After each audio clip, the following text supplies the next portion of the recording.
صلاح الدین ایوبی شجاعت اور بے خوفی کے ان مظاہروں میں اور مقابلوں میں جذب ہو کے رہ گیا تھا۔ اسے ایسی ہی بہادر فوج کی ضرورت تھی۔ اس نے علی بن سفیان کے کان میں کہا، اگر اس فوج میں اسلامی جذبہ بھی ہو تو میں صرف اسی فوج سے صلیبیوں کو گھٹنوں بٹھا سکتا ہوں۔ علی بن سفیان نے وہی مشورہ دیا جو وہ پہلے بھی دے چکا تھا۔ اس نے کہا کہ اگر ناجی سے کمان لے لی جائے تو جذبہ بھی پیدا ہو جائے گا، مگر صلاح الدین ایوبی ناجی جیسے ذہین اور تجربہ کار سالار کو سبکدوش کرنے کی بجائے سدھار کر راہ حق پر لانا چاہتا تھا۔ وہ اس جشن میں اپنی آنکھوں یہی دیکھنے آیا تھا کہ یہ فوج کردار کے لحاظ سے کیسی ہے۔ اسے ناجی کی اس درخواست سے ہی مایوسی ہو گئی تھی کہ اس کے سپاہی اور کمانڈر شراب پینا چاہتے ہیں اور ناچ گانا بھی ہوگا۔ صلاح الدین ایوبی نے اس کی درخواست اس وجہ سے منظور کی تھی کہ وہ یہ دیکھنا چاہتا تھا کہ یہ لشکر کس حد تک عیش و عشرت میں ڈوبا ہوا ہے۔ بہادری، شہ سواری اور تیغ زنی وغیرہ کے مظاہروں اور مقابلوں میں تو یہ فوج عسکری اور جنگی معیار پر پوری اترتی تھی، مگر کھانے کا وقت آیا تو یہ فوج بدتمیزیوں اور ہنگامہ پرور لوگوں کا بے قابو ہجوم بن گئی۔ کھانے کا انتظام وسیع و عریض میدان میں کیا گیا تھا۔ ایک طرف فوج کے کم و بیش 2000 آدمیوں کے لیے کھانا چنا گیا تھا، اور ان سے ذرا دور صلاح الدین ایوبی اور دیگر بڑے مہمانوں کے کھانے کا انتظام تھا۔ سینکڑوں سالم دمبے اور بکرے، اونٹوں کے سالم رانے اور ہزاروں مرغ روسٹ کیے گئے تھے۔ دیگر لوازمات کا کوئی شمار نہ تھا، اور سپاہیوں کے سامنے شراب کے چھوٹے چھوٹے مشکیزے اور سراہیاں رکھ دی گئی تھیں۔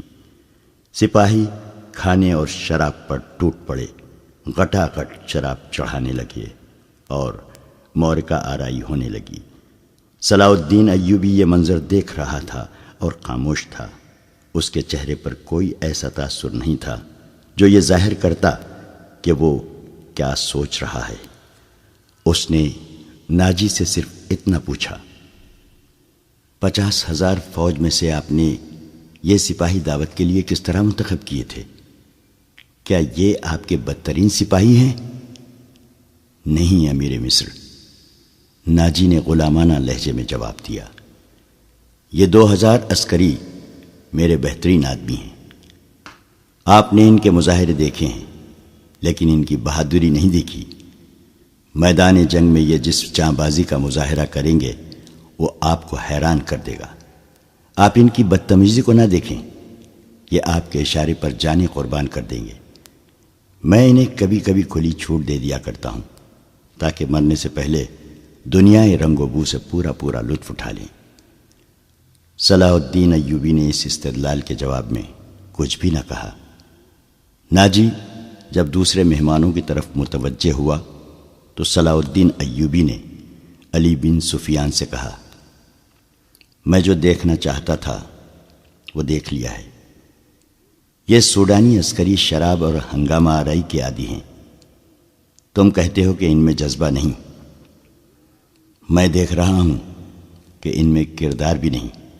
اس فوج کو اگر تم میدان جنگ میں لے گئے تو یہ لڑنے کی بجائے اپنی جان بچانے کی فکر کرے گی اور مال غنیمت لوٹے گی اور مفتوح کی عورتوں کے ساتھ وحشیانہ سلوک کرے گی۔ اس کا علاج یہ ہے، علی بن سفیان نے کہا، کہ آپ نے مختلف خطوں سے جو فوج تیار کی ہے انہیں ناجی کے اس 50,000 سوڈانی لشکر میں مدغم کر دیا جائے۔ برے سپاہی اچھے سپاہیوں کے ساتھ مل جل کر اپنی عادتیں بدل دیا کرتے ہیں۔ صلاح الدین ایوبی مسکرایا اور علی سے کہا، تم یقیناً میرے دل کا راز جانتے ہو۔ میرا منصوبہ یہی ہے جو میں ابھی تمہیں بتانا نہیں چاہتا تھا، کسی سے اس کا ذکر نہ کرنا۔ علی بن سفیان میں یہی وصف تھا کہ دوسروں کے دلوں کے راز جان لیتا تھا اور غیر معمولی طور پر ذہین تھا۔ وہ کچھ کہنے اور کہنے ہی لگا تھا کہ ان کے سامنے کئی اور مشعلیں روشن ہو گئیں۔ زمین پر بیش قیمت قالین بچھے ہوئے تھے۔ شہنائی اور سارنگ کا ایسا میٹھا اور پرسوز نغمہ ابھرا کہ مہمانوں پر سناٹا طاری ہو گیا۔ ایک طرف سے ناچنے والیوں کی قطار نمودار ہوئی، 20 لڑکیاں ایسے باریک اور نفیس لباس میں ملبوس چلی آ رہی تھیں جس میں ان کے جسموں کا انگ انگ نظر آ رہا تھا۔ ہر ایک کا لباس نہایت باریک جو شانوں سے ٹخنوں تک لامبا تھا۔ ان کے بال کھلے ہوئے تھے اور اسی ریشم کا حصہ نظر آتے تھے جس کا انہوں نے لباس پہن رکھا تھا۔ صحرا کی ہلکی ہلکی ہوا سے اور لڑکیوں کی چال سے یہ ڈھیلا ڈھالا لباس ہلتا تھا تو یوں لگتا تھا جیسے پھولدار پودوں کی ڈالیاں فضا میں تیر رہی ہوں۔ ہر ایک کے لباس کا رنگ جدا تھا، ہر ایک کی شکل و صورت ایک دوسری سے مختلف تھی، لیکن حسن اور جسم کی لچک میں سب ایک جیسی تھی۔ ان کے مرمری بازو اوریاں تھے، وہ چلتی آ رہی تھیں لیکن قدم اٹھتے نظر نہیں آتے تھے۔ وہ ہوا کی لہروں کی مانند آ رہی تھیں۔ وہ نیم دائرے میں ہو کر رک گئیں۔ صلاح الدین ایوبی کی طرف منہ کر کے تعظیم کے لیے جھکی۔ سازندوں نے ان ریشمی بالوں اور جسموں کے جادو میں تلسم پیدا کر دیا۔ 2 سیاہ فام دیو ہیکل حبشی جن کی کمر کے گرد چیتوں کی کھالیں تھیں، ایک بڑا سا ٹوکرا اٹھائے تیز تیز قدم چلتے نظر آئے اور ٹوکرا لڑکیوں کے نیم دائرے کے سامنے رکھ دیا۔ ساز سپیروں کی بین کی دھن بجانے لگے۔ حبشی مست سانڈوں کی طرح پھونکارتے غائب ہو گئے۔ ٹوکرے میں سے ایک بہت بڑی کلی اوپر کو اٹھی اور پھول کی طرح کھل گئی۔ اس پھول میں سے ایک لڑکی کا چہرہ نمودار ہوا اور پھر وہ اوپر کو اٹھنے لگی۔ یوں لگتا تھا جیسے سرخ بادلوں میں سے چاند نکل رہا ہو۔ یہ لڑکی اس دنیا کی معلوم نہیں ہوتی تھی۔ اس کی مسکراہٹ بھی عرضی نہیں تھی۔ اس کے بالوں کی چمک بھی مصر کی کسی لڑکی کی چمک سے نہیں ملتی تھی، اور جب لڑکی نے پھول کی چوڑی پتیوں میں سے باہر قدم رکھا تو اس کے جسم کی لچک نے تماشائیوں کو مسحور کر لیا۔ علی بن سفیان نے صلاح الدین ایوبی کی طرف دیکھا۔ اس کے ہونٹوں پر مسکراہٹ تھی۔ صلاح الدین ایوبی نے مسکرا کر ان کی کان میں کہا، مجھے توقع نہیں تھی کہ یہ اتنی خوبصورت ہوگی۔ ناجی نے صلاح الدین ایوبی کے پاس آ کر کہا، امیر مصر کا اقبال بلند ہو۔ اس لڑکی کا نام زکوئی ہے۔ اسے میں نے آپ کی خاطر سکندریہ سے بلایا ہے۔ یہ پیشاور رقاصہ نہیں اور یہ عصمت فروش بھی نہیں۔ رقص سے اسے پیار ہے، شوخیہ ناچتی ہے، کسی محفل میں نہیں جاتی۔ میں اس کے باپ کو جانتا ہوں، ساحل پر مچھلیوں کا کاروبار کرتا ہے۔ یہ لڑکی آپ کی عقیدت مند ہے، آپ کو پیغمبر مانتی ہے۔ میں اتفاق سے اس کے گھر اس کے باپ سے ملنے گیا تو اس لڑکی نے استدعا کی کہ سنا ہے صلاح الدین ایوبی امیر مصر بن کے آئے ہیں، خدا کے نام پر مجھے ان سے ملوا دو۔ میرے پاس اپنی جان اور رقص کے سوا کچھ بھی نہیں جو میں اس عظیم ہستی کے قدموں میں پیش کروں۔ قابل صد اہتمام امیر، میں نے آپ سے رقص و سرور کی اجازت اسی لیے مانگی تھی کہ اس لڑکی کو میں آپ کے حضور پیش کرنا چاہتا تھا۔ آپ نے اسے بتایا تھا کہ میں اپنے سامنے کسی لڑکی کو رقص اور اوریانی کی حالت میں نہیں دیکھ سکتا۔ صلاح الدین ایوبی نے کہا، یہ لڑکیاں جنہیں آپ ملبوس لائے ہیں بالکل ننگی ہیں۔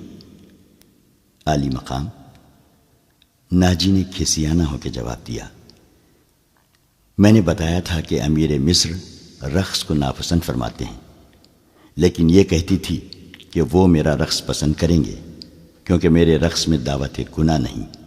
یہ ایک باعصمت لڑکی کا رقص ہوگا۔ میں ایوبی کے حضور اپنا جسم نہیں اپنا فن پیش کروں گی۔ اگر میں مرد ہوتی تو ایوبی کی جان کی حفاظت کے لیے اس کے محافظ دستے میں شامل ہو جاتی۔ آپ کہنا کیا چاہتے ہیں؟ صلاح الدین ایوبی نے پوچھا۔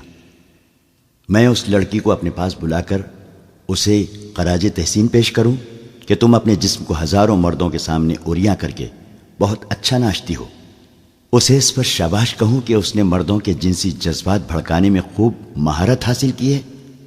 نہیں امیر مصر، ناجی نے کہا، میں اسے اس وعدے پر یہاں لایا ہوں کہ آپ اسے شرف باریابی بخشیں گے۔ یہ بڑی دور سے اسی امید پر آئی ہے۔ ذرا دیکھیے اسے، اس کے رقص میں پیشہ ورانہ تاثر نہیں، خود سپردگی ہے۔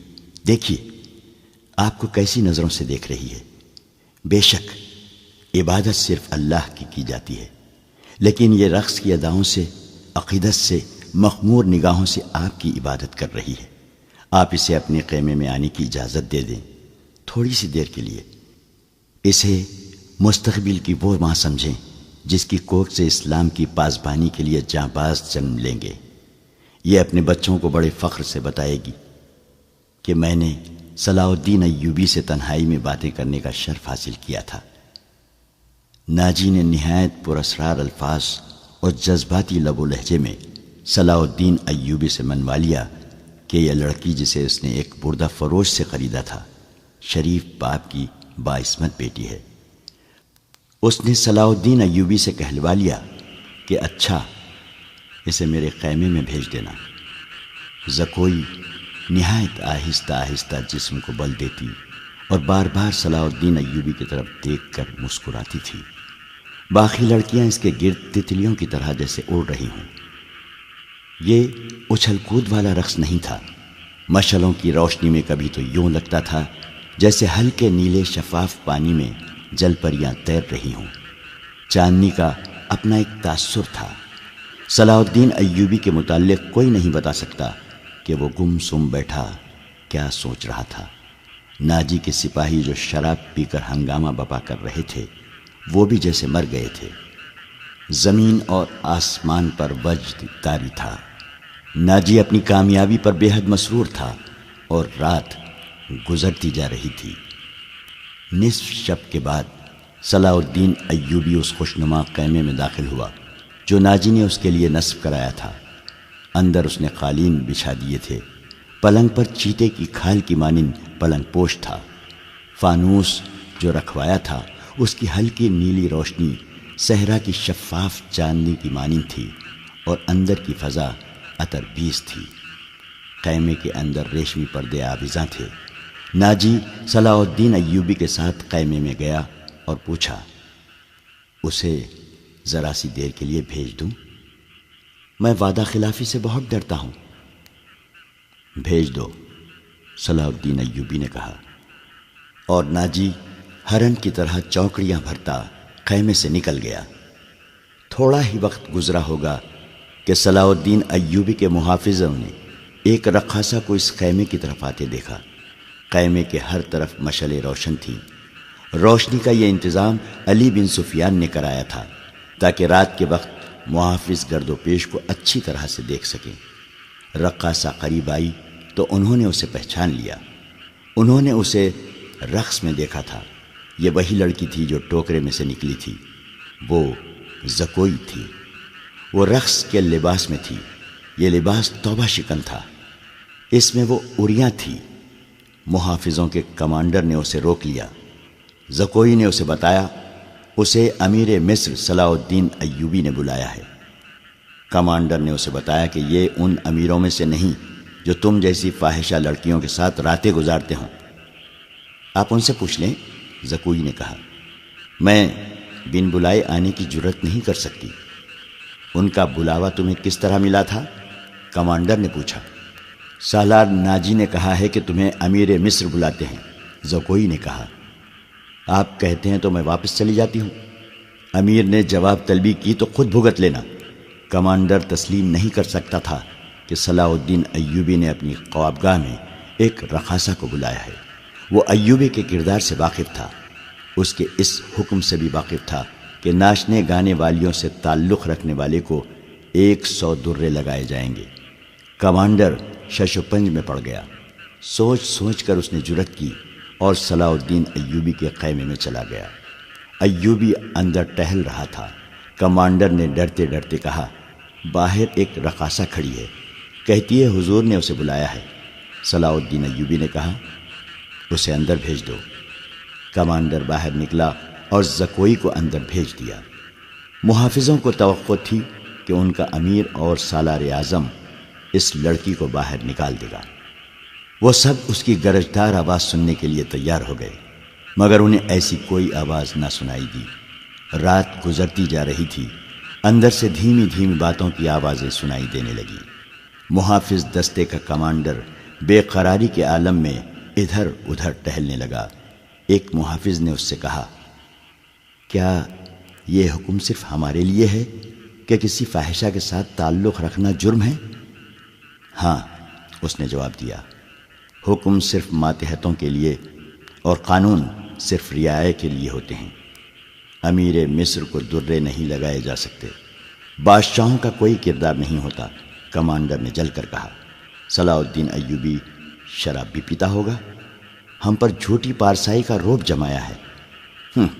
ہم پر جھوٹی پارسائی کا رعب جمایا جاتا ہے۔ ان کی نگاہوں میں صلاح الدین ایوبی کا جو بت تھا وہ ٹوٹ پھوٹ گیا۔ اس بت میں سے ایک عربی شہزادہ نکلا جو عیاش اور بدکار تھا، پارسائی کے پردے میں گناہ کا مرتکب ہو رہا تھا۔ ناجی بہت خوش تھا۔ صلاح الدین ایوبی کی خوشنودی کے لیے اس نے شراب سونگھی بھی نہیں تھی۔ وہ اپنے خیمے میں بیٹھا مسرت سے جھوم رہا تھا۔ اس کے سامنے اس کا نائب سالار ادروش بیٹھا تھا۔ اس نے ناجی سے کہا، اسے گئے بہت وقت گزر گیا ہے، معلوم ہوتا ہے کہ ہمارا تیر صلاح الدین ایوبی کے دل میں اتر گیا ہے۔ میرا تیر قطع کب گیا تھا؟ ناجی نے قہقہہ لگا کر کہا، اگر یہ تیر قطع ہو جاتا تو فوراً یہیں لوٹ کے ہمارے پاس آ جاتا۔ تم ٹھیک کہتے ہو، ادروش نے کہا، زکوئی انسان کے روپ میں تلسم ہے۔ معلوم ہوتا ہے یہ لڑکی حشیشین کے ساتھ رہی ہے، ورنہ صلاح الدین ایوبی جیسا بت کبھی نہ توڑ سکتی۔ میں نے اسے جو سبق دیے تھے وہ حشیشین کے کبھی وہم گمان میں بھی نہ آئے ہوں گے۔ ناجی نے کہا، اب صلاح الدین ایوبی کے حلق سے شراب اتارنی رہ گئی ہے۔ ناجی کو باہر قدموں کی آہٹ سنائی دی۔ وہ دوڑ کر باہر گیا۔ وہ زکوئی نہیں تھی، کوئی سپاہی جا رہا تھا۔ ناجی نے دور سے صلاح الدین ایوبی کے خیمے کی طرف دیکھا۔ پردے گرے ہوئے تھے اور باہر محافظ کھڑے تھے۔ اس نے اندر جا کر ادروش سے کہا، اب میں یقین کے ساتھ کہہ سکتا ہوں کہ میری زکوئی نے بت توڑ ڈالا ہے۔ رات کا آخری پہر تھا جب زکوئی صلاح الدین ایوبی کے خیمے سے نکلی۔ ناجی کے خیمے میں جانے کے بجائے وہ دوسری طرف چلی گئی۔ راستے میں ایک آدمی کھڑا تھا جس کا جسم سر سے پاؤں تک ایک ہی لبادے میں ڈھکا ہوا تھا۔ اس نے دھیمی سی آواز میں زکوئی کو پکارا۔ وہ اس آدمی کے پاس چلی گئی۔ وہ آدمی اسے ایک خیمے میں لے گیا۔ بہت دیر بعد اس خیمے سے نکلی اور ناجی کے خیمے کا رخ کر لیا۔ ناجی اس وقت تک جاگ رہا تھا اور کئی بار باہر نکل کر صلاح الدین ایوبی کے خیمے کو دیکھ چکا تھا کہ زکوئی نے صلاح الدین ایوبی کو پھانس لیا ہے اور اسے آسمان کی بلندیوں سے گھسیٹ کر ناجی کی ذہنیت کی پستیوں میں لے آئی ہے۔ ادروش، اس نے کہا، رات تو گزر گئی ہے، وہ ابھی تک نہیں آئی۔ وہ اب آئے گی بھی نہیں، ادروش نے کہا۔ امیر مصر اسے اپنے ساتھ لے جائے گا۔ ایسے ہیرے کوئی شہزادہ واپس نہیں کیا کرتا۔ تم نے اس پر بھی غور کیا ہے؟ نہیں، ناجی نے کہا، میں نے اپنی چال کا یہ پہلو تو سوچا ہی نہیں تھا۔ کیا یہ نہیں ہو سکتا کہ امیر مصر زکوئی کے ساتھ باقاعدہ شادی کر لے؟ ادروش نے کہا، اس صورت میں یہ خطرہ ہے کہ لڑکی ہمارے کام کی نہیں رہے گی۔ وہ ہے تو ہوشیار، ناجی نے کہا، مگر رقاصہ کا کیا بھروسہ؟ وہ رقاصہ کی بیٹی ہے اور تجربہ کار پیشہ ور ہے، دھوکہ دے سکتی ہے۔ وہ گہری سوچ میں کھویا ہوا تھا کہ زکوئی اس کے خیمے میں داخل ہوئی۔ اس نے ہنس کر کہا، اپنے امیر کے جسم کا وزن کرو اور لاؤ اتنا سونا۔ آپ نے میرا یہی نام مقرر کیا تھا نا؟ پہلے بتاؤ ہوا کیا؟ ناجی نے بےتابی سے پوچھا۔ جو آپ چاہتے تھے، زکوئی نے جواب دیا۔ آپ کو یہ کس نے بتایا تھا کہ صلاح الدین ایوبی پتھر ہے، اولاد ہے، اور وہ مسلمان کے اللہ کا سایہ ہے؟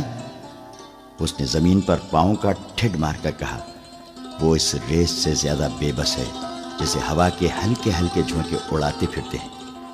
تمہارے حسن کے جادو اور زبان کے تلسم نے اسے ریت بنایا ہے۔ ادروش نے کہا، ورنہ یہ کمبخت چٹان تھا۔ ہاں چٹان تھا، زکوئی نے کہا، اب ریتیلا ٹیلا بھی نہیں۔ میرے متعلق کوئی بات ہوئی تھی؟ ناجی نے پوچھا۔ ہاں، زکوئی نے جواب دیا۔ پوچھتا تھا ناجی کیسا آدمی ہے؟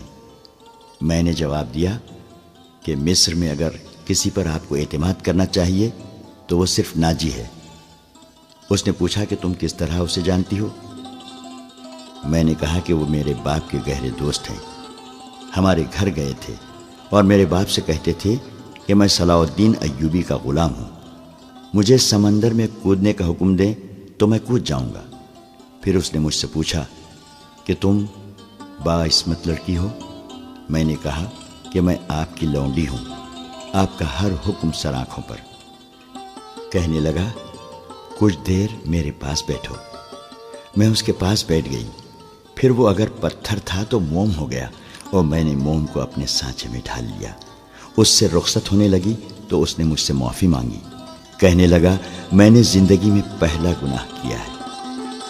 میں نے کہا، یہ گناہ نہیں، آپ نے میرے ساتھ دھوکہ نہیں کیا، زبردستی نہیں کی، مجھے بادشاہوں کی طرح حکم دے کر نہیں بلایا، میں خود آئی تھی، پھر بھی آؤں گی۔ لڑکی نے ہر ایک بات اس طرح کھل کر سنائی جس طرح اس کا جسم عریاں تھا۔ ناجی نے جوش مسرت سے اسے اپنے بازوؤں میں لے لیا۔ ادروش زکوئی کو خراج تحسین اور ناجی کو مبارکباد پیش کر کے خیمے سے نکل گیا۔ صحرا کی اس پر اسرار رات کی کوک سے جس صبح نے جنم لیا وہ کسی بھی صحرائی صبح سے مختلف نہیں تھی، مگر اس صبح کے اجالے نے اپنے تاریک سینے میں ایک راز چھپا لیا تھا جس کی قیمت اس سلطنت اسلامیہ جتنی تھی، جس کے قیام اور استحکام کا خواب صلاح الدین ایوبی نے دیکھا اور اس کی تعبیر کا عزم لے کر جوان ہوا تھا۔ گزشتہ رات اس صحرا میں جو واقعہ ہوا اس کے دو پہلو تھے۔ ایک پہلو سے صرف ناجی اور ادروش واقف تھے، دوسرے پہلو سے صلاح الدین ایوبی کا محافظ دستہ واقف تھا، اور صلاح الدین ایوبی، اس کا سراغ رساں اور جاسوس علی بن سفیان اور زکوئی، تین ایسے افراد تھے جو اس واقعے کے دونوں پہلوؤں سے واقف تھے۔ صلاح الدین ایوبی اور اس کے اسٹاف کو ناجی نے نہایت شان و شوکت اور عقیدت مندی سے رخصت کیا۔ سوڈانی فوج دو رویہ کھڑی صلاح الدین زندہ باد کے نعرے لگا رہی تھی۔ صلاح الدین ایوبی نے نعروں کے جواب میں بازو لہرانے، مسکرانے اور دیگر تکلفات کی پرواہ نہ کی۔ ناجی سے ہاتھ ملایا، اپنے گھوڑے کو ایڑ لگا دی، اس کے پیچھے اس کے محافظوں اور دیگر سٹاف کو بھی گھوڑے دوڑانے پڑے۔ اپنے مرکزی دفتر میں پہنچ کر وہ علی بن سفیان اور اپنے ایک نائب کو اندر لے گیا اور دروازہ اندر سے بند کر لیا۔ وہ سارا دن کمرے میں بند رہے۔ سورج غروب ہوا، رات تاریک ہو گئی، کمرے کے اندر کھانا تو درکنار، پانی بھی نہیں گیا۔ رات قاسی گزر چکی تھی جب تینوں باہر نکلے اور اپنے اپنے گھروں کو روانہ ہوئے۔ علی بن سفیان ان سے الگ ہوا تو محافظوں کے دستے کے کمانڈر نے اسے روک لیا اور کہا، محترم، ہمارا فرض ہے کہ ہم حکم مانیں اور زبان بند رکھیں، لیکن میرے دستے میں ایک مایوسی اور بے اطمینانی پیدا ہو گئی ہے، خود میں بھی اس کا شکار ہو رہا ہوں۔ کیسی مایوسی؟ محافظ کہتے ہیں کہ ایک فوج کو شراب پینے کی اجازت ہے تو ہمیں اس سے کیوں منع کیا گیا ہے؟ کمانڈر نے کہا، اگر آپ میری شکایت کو گستاخی سمجھے تو سزا دیں، لیکن میری شکایت سن لیں۔ ہم اپنے امیر کو خدا کا برگزیدہ انسان سمجھتے تھے اور اس پر دل و جان سے فدا تھے، مگر رات اس کے خیمے میں ایک رقاصہ گئی تھی۔ علی بن سفیان نے اس کی بات پوری کرتے ہوئے کہا، تم نے کوئی گستاخی نہیں کی، گناہ امیر کرے یا غریب، سزا میں کوئی فرق نہیں، گناہ بہرحال گناہ ہے۔ میں تمہیں یقین دلاتا ہوں کہ رقاصہ اور امیر مصر کی خفیہ ملاقات کے ساتھ گناہ کا کوئی تعلق نہیں تھا۔ یہ کیا تھا ابھی نہیں بتاؤں گا، آہستہ آہستہ وقت گزرنے کے ساتھ ساتھ تم سب کو معلوم ہو جائے گا کہ رات کیا ہوا تھا۔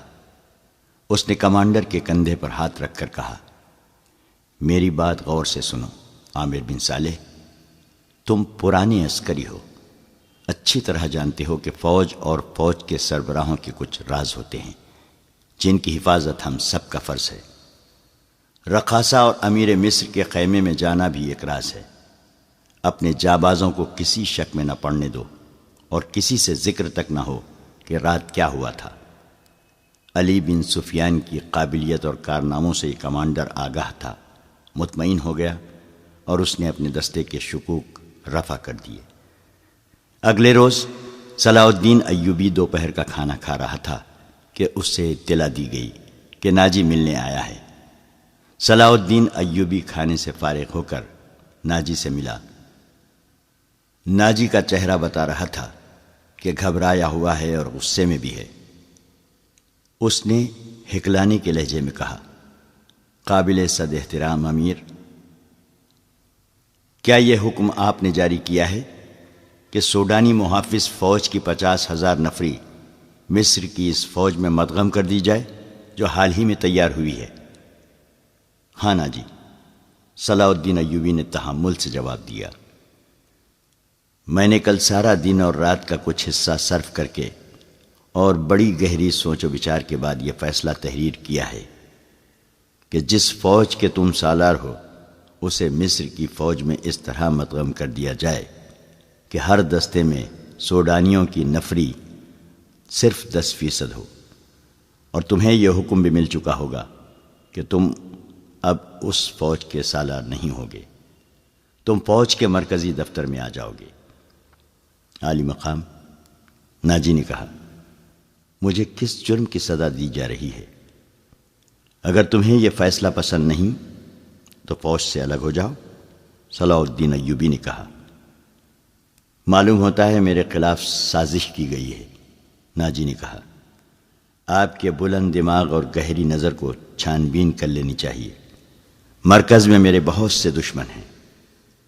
میرے دوست صلاح الدین ایوبی نے کہا، میں نے یہ فیصلہ صرف اس لیے کیا ہے کہ میری انتظامیہ اور فوج سے سازشوں کا خطرہ ہمیشہ کے لیے نکل جائے، اور میں نے یہ فیصلہ اس لیے کیا ہے کہ فوج میں کسی کا عہدہ کتنا ہی اونچا کیوں نہ ہو اور کوئی کتنا ہی ادنا کیوں نہ ہو، وہ شراب نہ پیے، ہلڑ بازی نہ کرے اور فوجی جشنوں میں ناچ گانے نہ ہوں۔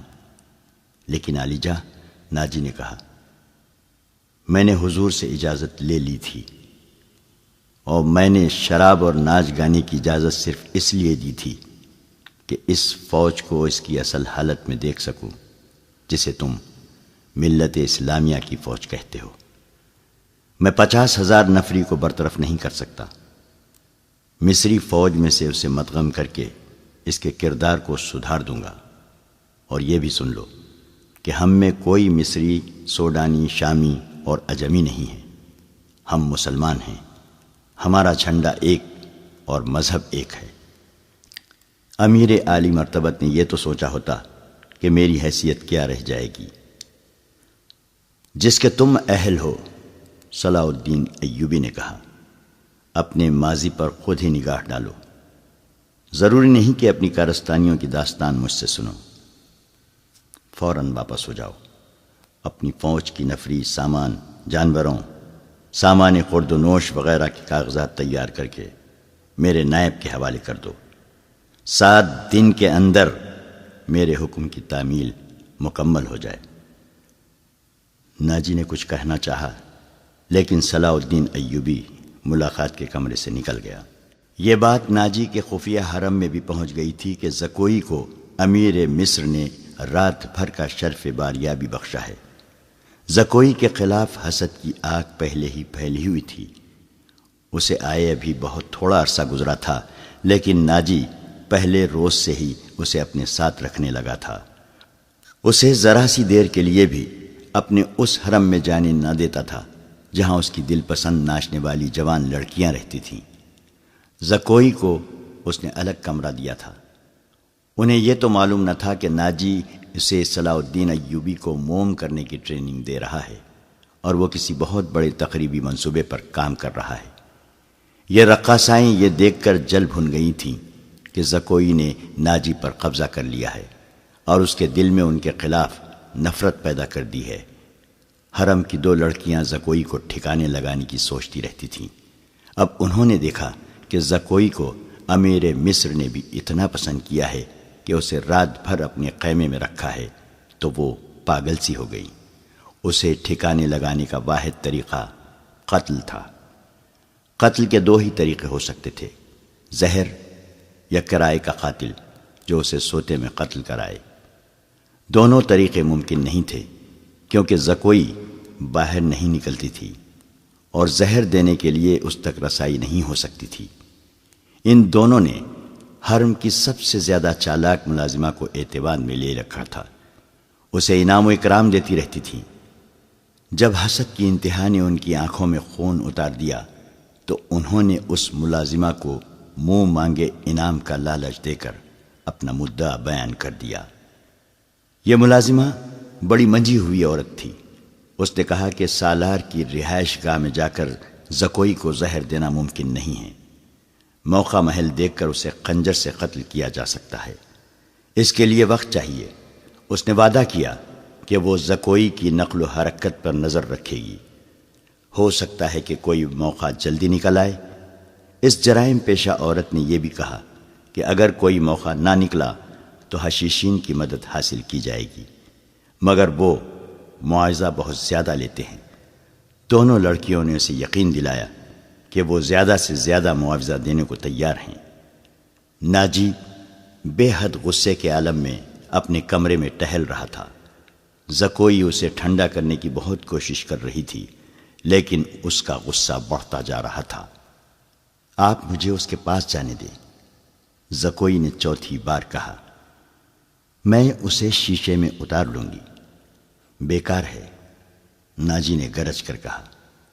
وہ کمبخت حکم نامہ جاری کر چکا ہے جس پر عمل بھی شروع ہو چکا ہے۔ مجھے اس نے کہیں کا نہیں رہنے دیا۔ اس پر تمہارا جادو نہیں چل سکا۔ مجھے معلوم ہے کہ میرے خلاف یہ سازش کرنے والے لوگ کون ہیں۔ وہ میری ابھرتی ہوئی حیثیت سے حسد کرتے ہیں۔ میں امیر مصر بننے والا تھا، میں نے یہاں کے حکمرانوں پر حکومت کی ہے، حالانکہ میں معمولی سا سالار تھا۔ اب میں سالار بھی نہیں رہا۔ اس نے دربان کو اندر بلا کر کہا، ادروش کو بلا لائے۔ اس کا ہمراز اور نائب ادروش آیا تو ناجی نے اس کے ساتھ بھی اسی موضوع پر بات کی۔ اسے وہ کوئی نئی خبر نہیں سنا رہا تھا۔ ادروش کے ساتھ وہ صلاح الدین ایوبی کے نئے حکم نامے پر تفصیلی تبادلہ خیال کر چکا تھا، مگر دونوں اس کے خلاف کوئی کارروائی سوچ نہیں سکے تھے۔ اب اس کے دماغ میں ایک کارروائی آ گئی تھی۔ اس نے ادروش سے کہا، میں نے جوابی کارروائی سوچ لی ہے۔ کیا؟ بغاوت، ناجی نے کہا۔ ادروش چپ چاپ اسے دیکھتا رہا۔ ناجی نے کہا، تم حیران ہو گئے ہو؟ کیا تمہیں شک ہے کہ یہ 50,000 سوڈانی فوج ہماری وفادار نہیں؟ کیا یہ صلاح الدین ایوبی کی نسبت مجھے اور تمہیں اپنا حاکم اور بحیقہ نہیں سمجھتی؟ کیا تم اپنی فوج کو یہ کہہ کر بغاوت پر آمادہ نہیں کر سکتے کہ تمہیں مصریوں کا غلام بنایا جا رہا ہے اور مصر تمہارا ہے؟ ادروش نے گہری سانس لے کر کہا، میں نے اس اقدام پر غور نہیں کیا تھا۔ بغاوت کا انتظام ایک اشارے پر ہو سکتا ہے، لیکن مصر کی نئی فوج بغاوت کو دبا سکتی ہے اور اس فوج کو کمک بھی مل سکتی ہے۔ حکومت سے ٹکر لینے سے پہلے ہمیں ہر پہلو پر غور کر لینا چاہیے۔ میں غور کر چکا ہوں، ناجی نے جواب دیا۔ میں عیسائی بادشاہوں کو مدد کے لیے بلا رہا ہوں۔ تم 2 پیامبر تیار کر دو، انہیں بہت دور جانا ہے۔ آؤ میری باتیں غور سے سن لو۔ زکوئی، تم اپنے کمرے میں چلی جاؤ۔ زکوئی اپنے کمرے میں چلی گئی اور وہ دونوں ساری رات اپنے کمرے میں بیٹھے رہے۔ صلاح الدین ایوبی نے دونوں فوجوں کو مدغم کرنے کا وقت 7 روز مقرر کیا تھا۔ کاغذی کارروائی ہوتی رہی۔ ناجی پوری طرح تعاون کرتا رہا۔ 4 روز گزر چکے تھے۔ اس دوران ناجی ایک بار پھر صلاح الدین ایوبی سے ملا، لیکن اس نے کوئی شکایت نہ کی۔ تفصیلی رپورٹ دے کر صلاح الدین ایوبی کو مطمئن کر دیا کہ 7ویں روز دونوں فوجیں ایک ہو جائیں گی۔ صلاح الدین ایوبی کے نائبین نے بھی اسے یقین دلایا کہ ناجی دیانتداری سے تعاون کر رہا ہے، مگر علی بن سفیان کی رپورٹ کسی حد تک پریشان کن تھی۔ اس کی انٹیلیجنس سروس نے رپورٹ دی تھی کہ سوڈانی فوج کے سپاہیوں میں بے اطمینانی اور ابتریسی پائی جاتی ہے۔ وہ مصری فوج میں مدغم ہونے پر خوش نہیں۔ ان کے درمیان یہ افواہیں پھیلائی جا رہی تھیں کہ مصری فوج میں مدغم ہو کر ان کی حیثیت غلاموں کی سی ہو جائے گی، انہیں مال غنیمت بھی نہیں ملے گا اور ان سے بار برداری کا کام لیا جائے گا، اور سب سے بڑی بات یہ ہے کہ انہیں شراب نوشی کی اجازت نہیں ہوگی۔ علی بن سفیان نے یہ رپورٹیں صلاح الدین ایوبی تک پہنچا دی۔ ایوبی نے اسے کہا کہ یہ لوگ طویل مدت سے عیش کر رہے ہیں، انہیں نئی تبدیلی یقیناً پسند نہیں آئے گی۔ مجھے امید ہے کہ وہ نئے حالات اور ماحول کے عادی ہو جائیں گے۔ اس لڑکی سے ملاقات ہوئی یا نہیں؟ صلاح الدین ایوبی نے پوچھا۔ نہیں، علی نے جواب دیا۔ اس سے ملاقات ممکن نظر نہیں آتی۔ میرے آدمی ناکام ہو چکے ہیں۔ ناجی نے اسے قید کر رکھا ہے۔ اس سے اگلی رات کا واقعہ ہے۔ رات ابھی ابھی تاریک ہوئی تھی۔ زکوئی اپنے کمرے میں تھی۔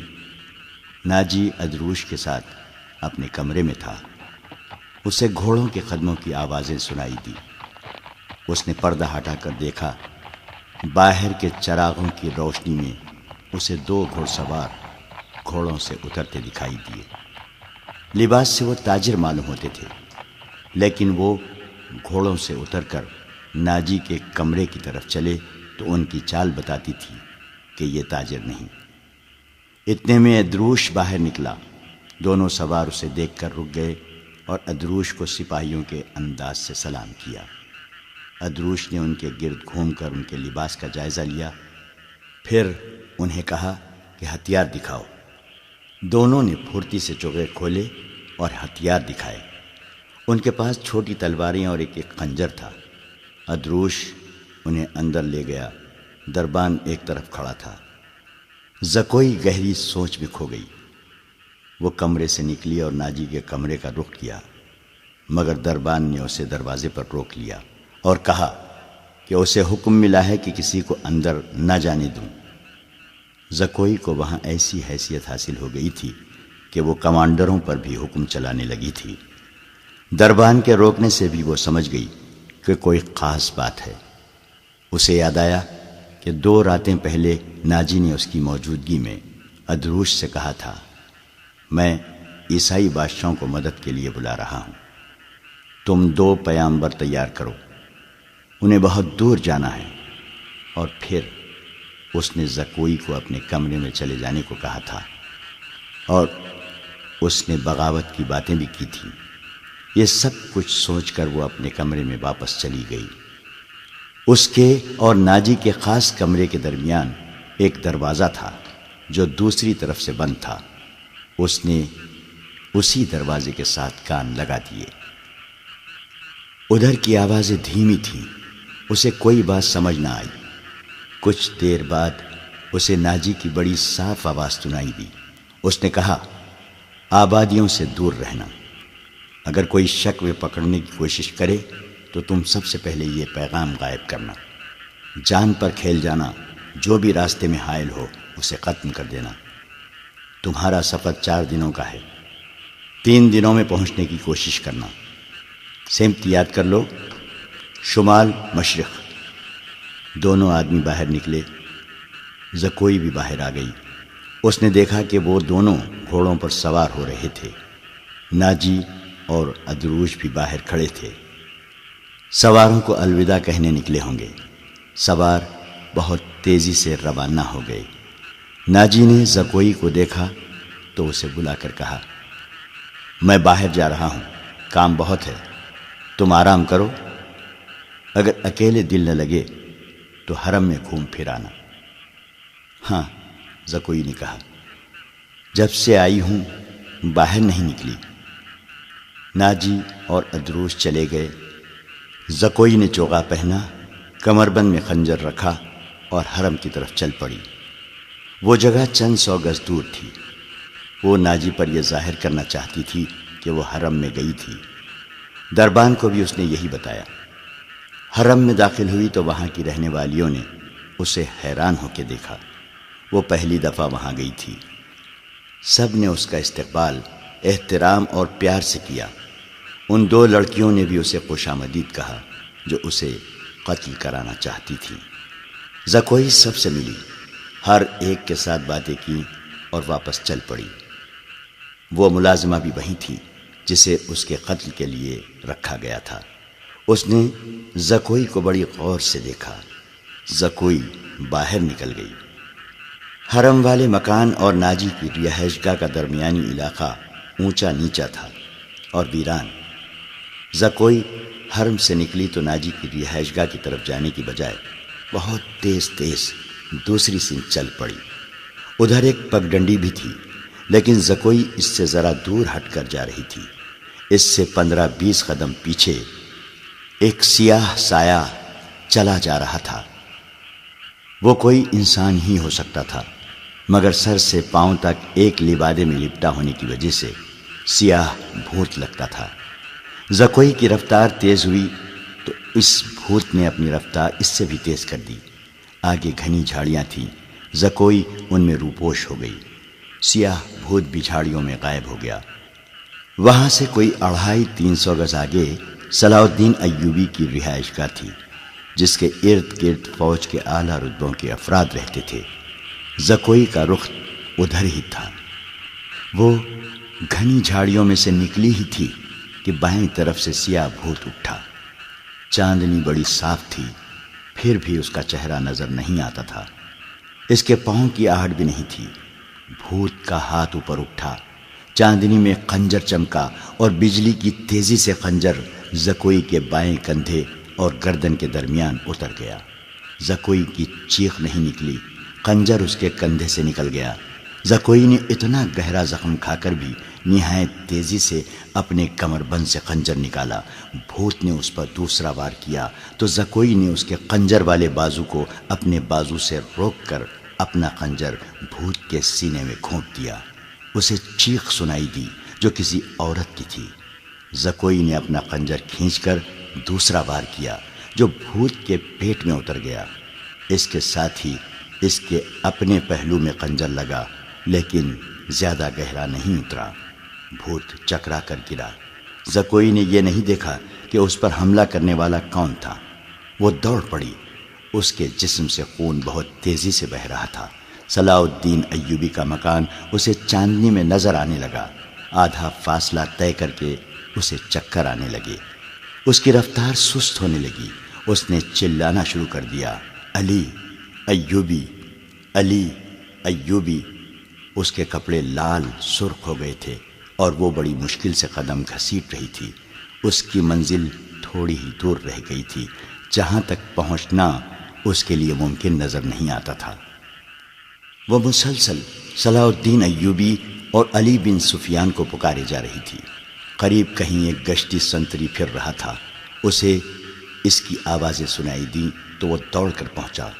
زکوئی اس پر گر پڑی اور کہا، مجھے امیر مصر تک پہنچا دو، بہت جلدی، بہت جلدی۔ سنتری نے اس کا خون دیکھا تو اسے پیٹھ پر لاد کر دوڑ پڑا۔ صلاح الدین ایوبی اپنے کمرے میں بیٹھا علی بن سفیان سے رپورٹ لے رہا تھا۔ اس کے 2 نائب بھی موجود تھے۔ یہ رپورٹیں کچھ اچھی نہیں تھیں۔ علی بن سفیان نے بغاوت کے خدشے کا اظہار کیا تھا جس پر غور ہو رہا تھا۔ دربان گھبراہٹ کے عالم میں اندر آیا اور بتایا کہ ایک سپاہی ایک زخمی لڑکی کو اٹھائے باہر کھڑا ہے، کہتا ہے یہ لڑکی امیر مصر سے ملنا چاہتی ہے۔ یہ سنتے ہی علی بن سفیان کمان سے نکلے ہوئے تیر کی طرح کمرے سے نکل گیا۔ اس کے پیچھے صلاح الدین ایوبی دوڑ پڑا۔ اتنے میں لڑکی کو اندر لے آئے۔ صلاح الدین ایوبی نے کہا، طبیب اور جراح کو فوراً بلاؤ۔ لڑکی کو صلاح الدین ایوبی نے اپنے پلنگ پر لٹا دیا۔ ذرا سی دیر میں پلنگ پوش خون سے لال ہونے لگا۔ کسی کو نہ بلاؤ، لڑکی نے نحیف آواز میں کہا، میں اپنا فرض ادا کر چکی ہوں۔ تمہیں زخمی کس نے کیا ہے زکوئی؟ علی بن سفیان نے پوچھا۔ پہلے ضروری باتیں سن لو، زکوئی نے کہا۔ شمال مشرق کی طرف سوار دوڑا دو۔ 2 سوار جاتے نظر آئیں گے۔ دونوں کے چوغے بادامی رنگ کے ہیں۔ ایک کا گھوڑا بادامی اور دوسرے کا سیاہ ہے۔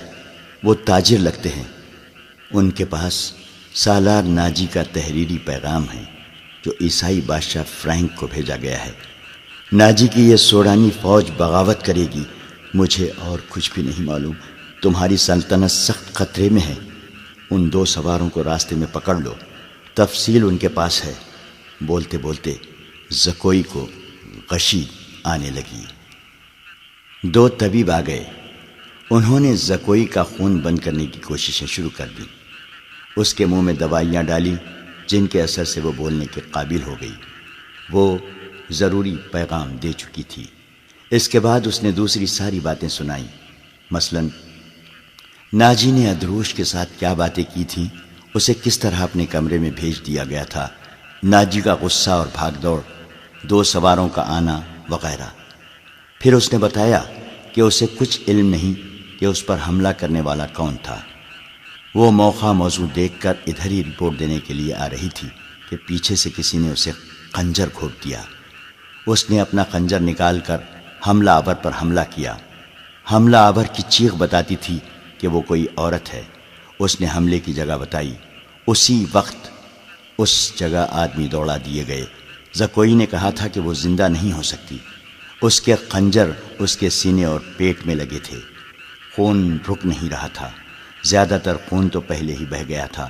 زکوئی نے صلاح الدین ایوبی کا ہاتھ پکڑا اور چوم کر کہا، اللہ آپ کو اور آپ کی سلطنت کو سلامت رکھے۔ آپ شکست نہیں کھا سکتے۔ مجھ سے زیادہ کوئی نہیں بتا سکتا کہ صلاح الدین ایوبی کا ایمان کتنا پختہ ہے۔ پھر اس نے علی بن سفیان سے کہا، میں نے کوتاہی تو نہیں کی؟ آپ نے جو فرض مجھے سونپا تھا وہ میں نے پورا کر دیا ہے۔ تم نے اس سے زیادہ پورا کیا ہے۔ علی بن سفیان نے اس سے کہا، میرے تو وہم و گمان میں بھی نہ تھا کہ ناجی اس حد تک خطرناک کارروائی کرے گا اور تمہیں جان کی قربانی دینی پڑے گی۔ میں نے تمہیں صرف مخبری کے لیے وہاں بھیجا تھا۔ کاش میں مسلمان ہوتی، زکوئی نے کہا۔ اس کے آنسو نکل آئے۔ اس نے کہا، میرے اس کام کا جو بھی معاوضہ دینا ہے وہ میرے اندھے باپ اور سدا بیمار ماں کو دے دینا۔ ان کی معذوریوں نے مجھے 12 سال کی عمر میں رقاصہ بنا دیا تھا۔ زکوئی کا سر ایک طرف ڈھلک گیا، آنکھیں اد کھلی رہیں اور ہونٹ اس طرح نیمبا جیسے مسکرا رہی ہو۔ طبیب نے نفس پر ہاتھ رکھا اور صلاح الدین ایوبی کی طرف دیکھ کر سر ہلایا۔ زکوئی کی روح اس کے زخمی جسم سے آزاد ہو گئی تھی۔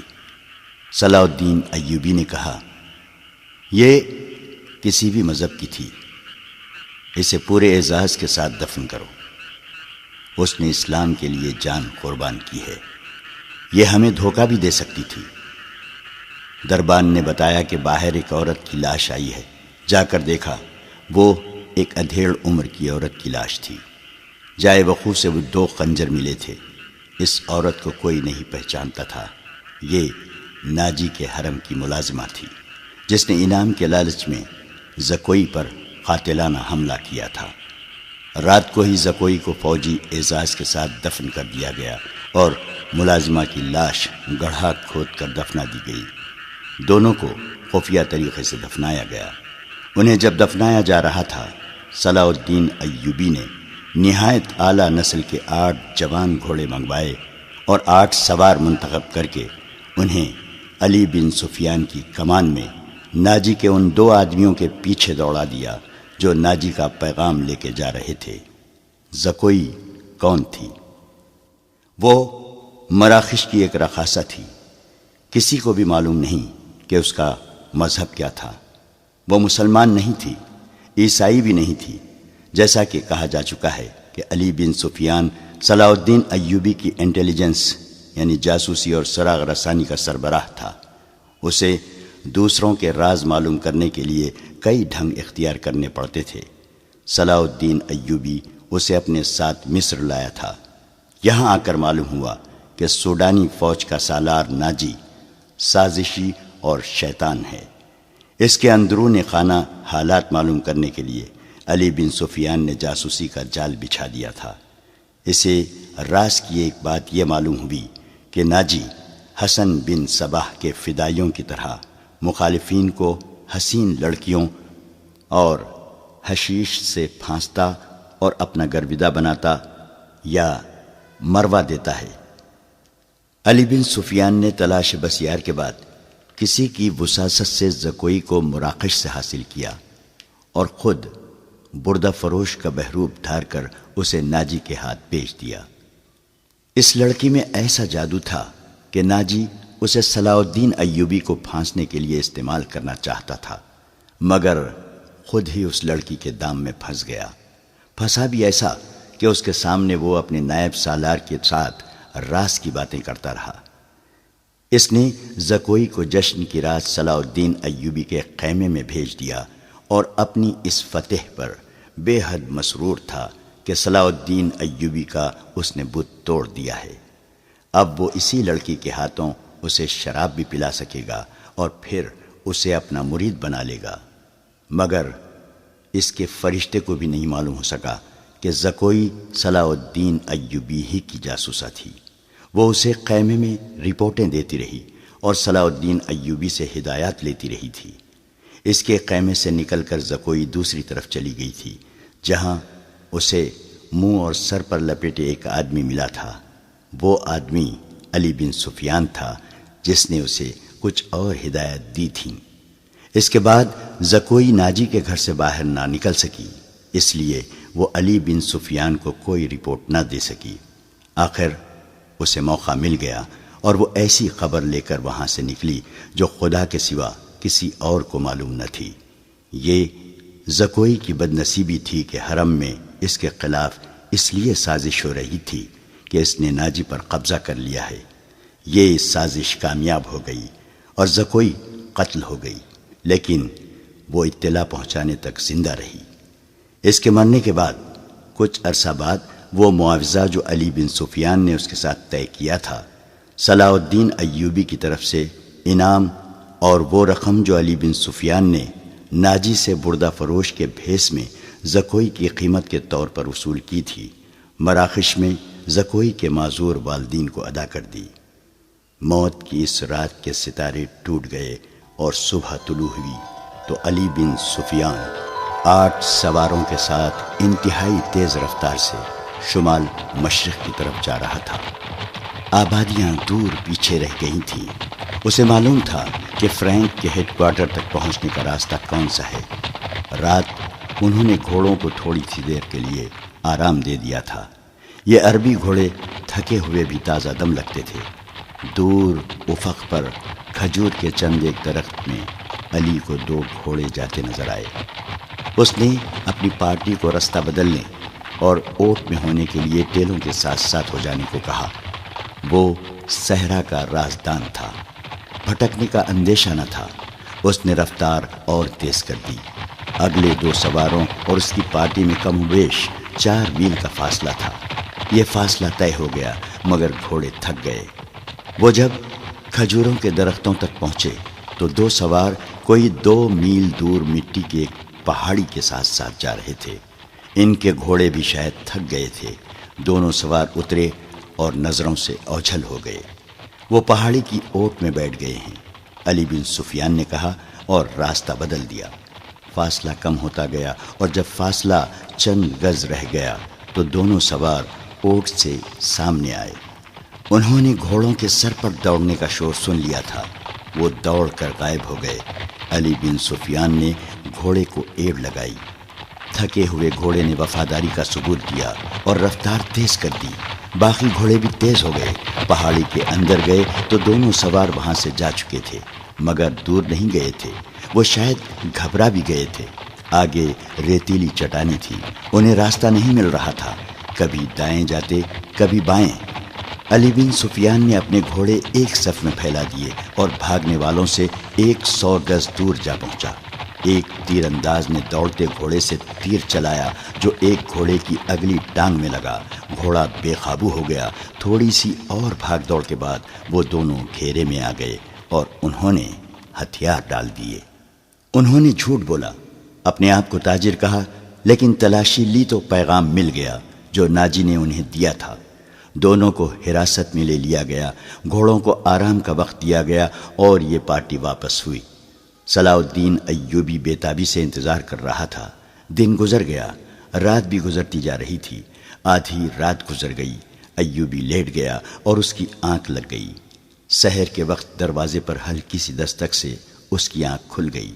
دوڑ کر دروازہ کھولا، علی بن سفیان کھڑا تھا، اس کے پیچھے اس کے 8 سوار اور 2 قیدی کھڑے تھے۔ علی اور قیدیوں کو صلاح الدین ایوبی نے سونے کے کمرے میں ہی بلا لیا اور علی سے ناجی کا پیغام لے کر پڑھنے لگا۔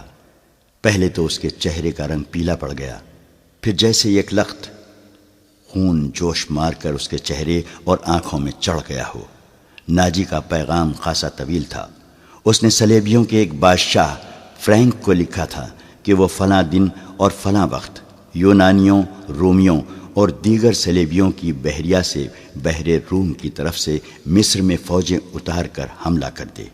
حملے کی اطلاع ملتے ہی 50,000 سوڈانی فوج امیر مصر کے خلاف بغاوت کر دے گی۔ مصر کی نئی فوج حملے اور بغاوت کا بیک وقت مقابلہ کرنے کے قابل نہیں۔ اس کے عوض ناجی نے تمام تر مصر یا مصر کے بڑے حصے کی حکمرانی کی شرط پیش کی تھی۔ صلاح الدین ایوبی نے پیغام لے جانے والے دونوں سواروں کو طے خانے کی قید میں ڈال دیا اور اسی وقت اپنی نئی فوج کا دستہ بھیج کر ناجی اور اس کے 3 نائبین کو ان کے مکانوں میں نظر بند کر کے پہرا لگا دیا۔ ناجی کے حرم کی تمام عورتیں آزاد کر دی گئیں۔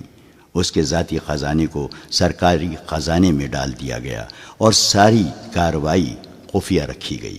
صلاح الدین ایوبی نے علی بن سفیان کی مدد سے ناجی کے اس خط میں جو پکڑ لیا گیا تھا، حملے کی تاریخ کو مٹا کر اگلی تاریخ لکھ دی۔ 2 ذہین آدمیوں کو یہ پیغام دے کر شاہ فرینک کی طرف روانہ کر دیا گیا۔ ان آدمیوں کو یہ ظاہر کرنا تھا کہ وہ ناجی کے پیامبر ہیں۔ انہیں روانہ کر کے اس سوڈانی فوج کو مصری فوج میں مدغم کرنے کا حکم روک لیا۔ 8ویں روز پیامبر واپس آ گئے۔ وہ ناجی کا پیغام دے آئے اور فرینک کا جواب ناجی کے نام لے آئے تھے۔ فرینک نے لکھا تھا کہ حملے کی تاریخ سے 2 دن پہلے سوڈانی فوج بغاوت کر دے تاکہ صلاح الدین ایوبی کو صلیبیوں کا حملہ روکنے کی ہوش ہی نہ رہے۔ علی بن سفیان نے صلاح الدین ایوبی کی اجازت سے ان 2 پیامبروں کو نظر بند کر دیا۔ یہ باعزت نظر بندی تھی جس میں ان دونوں کے آرام اور بہترین خوراک وغیرہ کا خصوصی انتظام کیا گیا تھا۔ یہ ایک احتیاطی تدبیر تھی تاکہ یہ راز فاش نہ ہو جائے۔ صلاح الدین ایوبی نے بحر روم کے ساحل پر ان مقامات پر اپنی فوج کو چھپا دیا جہاں صلیبیوں کی بحریہ کو لنگر انداز ہونا اور فوجیں اتارنی تھیں۔ اس نے ان مقامات سے دور اپنی بحریہ بھی چھپا دی۔ حملے میں ابھی کچھ دن باقی تھے۔ ایک مورخ سراج الدین نے لکھا ہے کہ سوڈانی فوج نے صلیبیوں کے حملے سے پہلے ہی بغاوت کر دی، جو صلاح الدین ایوبی نے طاقت سے نہیں بلکہ ڈپلومیسی اور حسن سلوک سے دبا لی۔ بغاوت کی ناکامی کی ایک وجہ یہ بھی تھی کہ باغیوں کو اپنا سالار ناجی کہیں نظر نہ آیا تھا اور اس کا کوئی نائب بھی سامنے نہ آیا، وہ سب قید میں تھے۔ مگر ایک اور مورخ ہپتاچی لکھتا ہے کہ سوڈانی فوج نے حملے کے بہت بعد بغاوت کی تھی۔ تاہم یہ دونوں مورخ باقی واقعات پر متفق نظر آتے ہیں۔ دونوں نے لکھا ہے کہ صلاح الدین ایوبی نے ناجی اور اس کے نائبین کو قید میں سزائے موت دے کر رات کے وقت گمنام قبروں میں دفن کرا دیا تھا۔ ان دونوں مورخوں نے اور تیسرے مورخ لین پول نے صلیبیوں کی بحریے کے اعداد و شمار ایک ہی جیسے لکھے ہیں۔ وہ لکھتے ہیں کہ خط میں دی ہوئی تاریخ کے عین مطابق صلیبیوں کی بحریہ، جس میں فرینک کی، یونان کی، رومیوں کی اور سسلی کی بحریہ شامل تھی، متحدہ کمان میں بحر روم میں نمودار ہوئی۔ مورخوں کے اعداد و شمار کے مطابق جنگی جہازوں کی تعداد 150 تھی۔ اس کے علاوہ 12 جنگی جہاز بہت بڑے تھے۔ ان میں مصر میں اتارنے کے لیے فوج تھی۔ اس فوج کے صلیبی کمانڈر ایملرک تھا۔ جن بادبانی کشتیوں میں رسد تھی، ان کی تعداد کا صحیح اندازہ نہیں کیا جا سکا۔ جہاز 2 قطاروں میں آ رہے تھے۔ صلاح الدین ایوبی نے دفاع کی کمان اپنے پاس رکھی۔